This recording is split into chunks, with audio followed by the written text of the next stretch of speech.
నేను ఇప్పుడు మీకు చూపించబోయే గుడి చాలా మందికి తెలియదు. ఈ వీడియో సేవ్ చేసుకోండి. ఈ గుడి చరిత్ర తెలిసాక ఖచ్చితంగా వెళ్తారు. ఊరి పేరు తంటికొండ. ఇక్కడ వెంకటేశ్వర స్వామి 200 అడుగులు పెద్ద కొండపై వెలిశారు. ఈ కొండని వెంకటగిరి శిఖరం అంటారు. ఈ గుడిని ఇంకా డెవలప్ చేస్తున్నారు. స్టార్టింగ్ మనకి నామము శంకు చక్రాలు కనబడుతున్న దారి గుండా గుడికి వెళ్ళాలి, లేదా కొండపైకి బండెక్కేలా సిమెంట్ రోడ్డు వేశారు. గుడి స్టార్టింగ్ లో అన్నమయ్య విగ్రహం ప్రతిష్ఠించారు. గుడి చూపించే ముందు స్టోరీ చెప్తాను వినండి.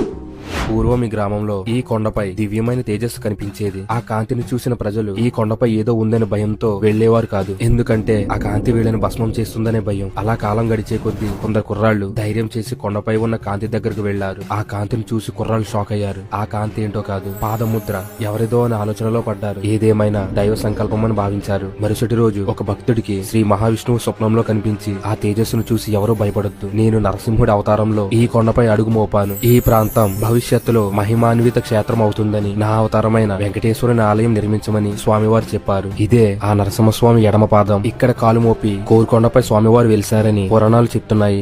ఈ గుడి 1961లో నిర్మించారు. కానీ ఈ పాదం అంతకు ముందు ఎన్ని సంవత్సరాల నుండి ఉందో ఎవరికీ తెలియదు. ఈ వెంకటేశ్వర స్వామిని దర్శించుకున్న వాళ్ళకి ఖచ్చితంగా కోరికలు నెరవేరుతున్నాయని ఇక్కడ గ్రామస్తులు నమ్ముతారు. టూర్ కి వెళ్లాలనుకుంటే ఇక్కడికి రండి అబ్బా. అట్మాస్ఫియర్ మామూలుగా లేదు. పచ్చని పొలాల మధ్య పెద్ద కొండపై స్వచ్ఛమైన గాలిని పీలుస్తుంటే మనసు ప్రశాంతంగా ఉంది. అలానే వెంకటేశ్వర స్వామిని దర్శించుకునే అదృష్టం కలుగుతుంది.